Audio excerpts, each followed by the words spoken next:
The political landscape was a battlefield, and victory wasn't just about winning, it was about ensuring your opponent never dared rise again.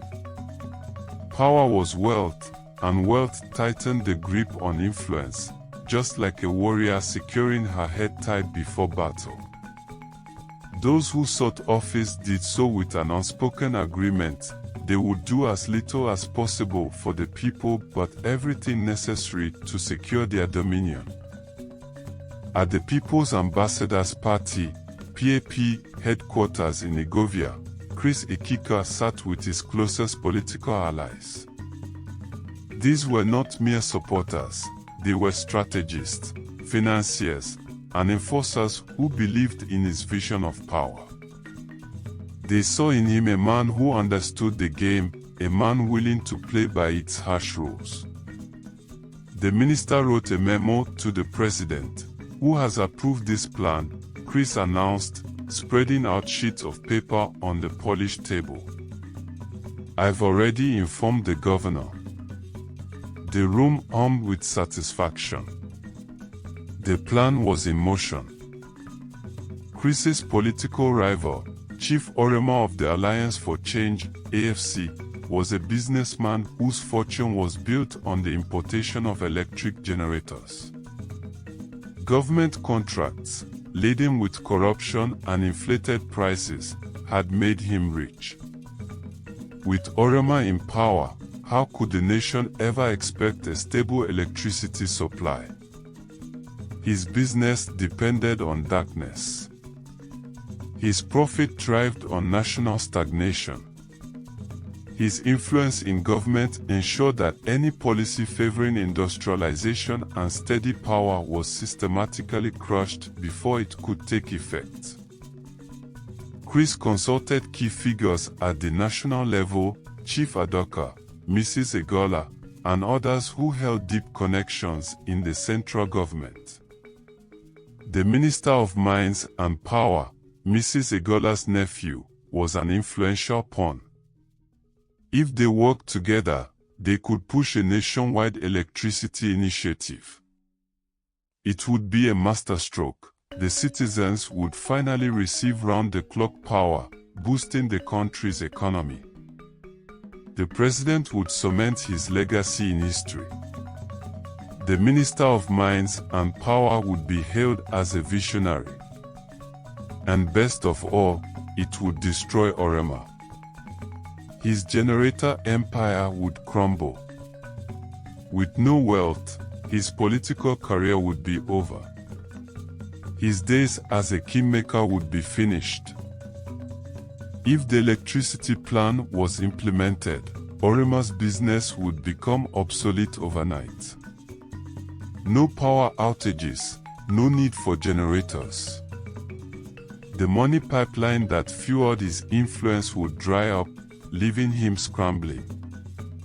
He would be left with nothing but memories of power, his name slipping into irrelevance. Chris could already see it. Orema, once a titan, reduced to a man struggling to survive, perhaps even back to where he began, selling sachets of pure water on the streets. The irony was poetic. Chris Ekika and his party did not want to do that. He understood the rules and the price of power. They wanted in on the action. It was nothing special, just the bane of the political class. Chris and his associates in the People's Ambassadors Party, PAP, had no intention of allowing Chief Orema's electric generator monopoly to die a natural death. No, that would be a wasted opportunity. Instead, they saw an opening, a lucrative business model that could outgrow anything their rival had established. If Orema could do it, they could do it bigger, smarter, and with the government in their pockets. In a private meeting at a luxury resort on the outskirts of Egovia, the key players gathered. The air was thick with cigar smoke and expensive cologne, the sound of clinking glasses underscoring whispered negotiations. Chief Adoka, seasoned in backroom dealings, had already initiated talks with his Japanese contact, a man known only as Takeda, who had access to the latest, most efficient electric generators. Mrs. Egola, whose ties to the Minister of Mines and Power made her a formidable player, listened carefully, nodding in approval as Chris outlined the grand plan. "We will register the companies offshore Cyprus," Chris said, his voice measured and confident. "That keeps EFCC off our backs. We control importation. We control distribution. We control the entire market." Chief Adoka smirked. "And we make sure the national grid remains unreliable." Chris nodded. "Exactly. We don't sabotage the government, we make ourselves indispensable to it. The people will never demand 24-hour electricity if we keep feeding them an alternative." Mrs. Egola leaned forward. "How do we handle retail? We need to control that level too. If it slips, we have a problem." Chris took a sip of his drink. "We bring in loyal party members. They get first dibs. The money flows directly through us. It's loyalty through prosperity." A silence settled over the room, not in doubt, but in admiration. It was a masterstroke. Within a few years, they wouldn't just be the biggest generator suppliers in the country, they would dominate Africa. The plan was rolled out in record time. Japanese manufactured generators began flooding the ports, waved through customs without scrutiny. Warehouses were stocked. Distributors, handpicked from the party ranks, were trained and sent out to spread the gospel of alternative power supply.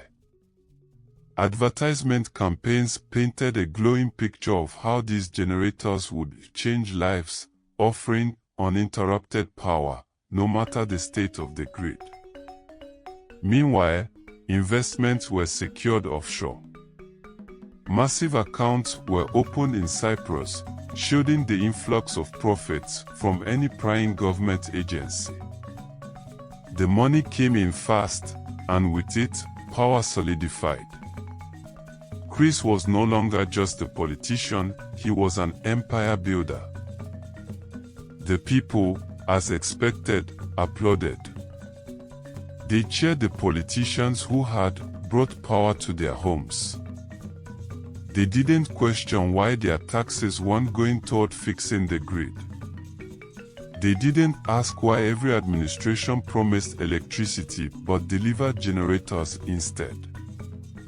They simply adapted, celebrating the very system designed to keep them dependent. Chris, seated in his high-rise penthouse in the capital, watched the chaos of the political arena below him and smiled. He had played the game well. He had won. And yet, he knew this was politics. Nobody stayed at the top forever.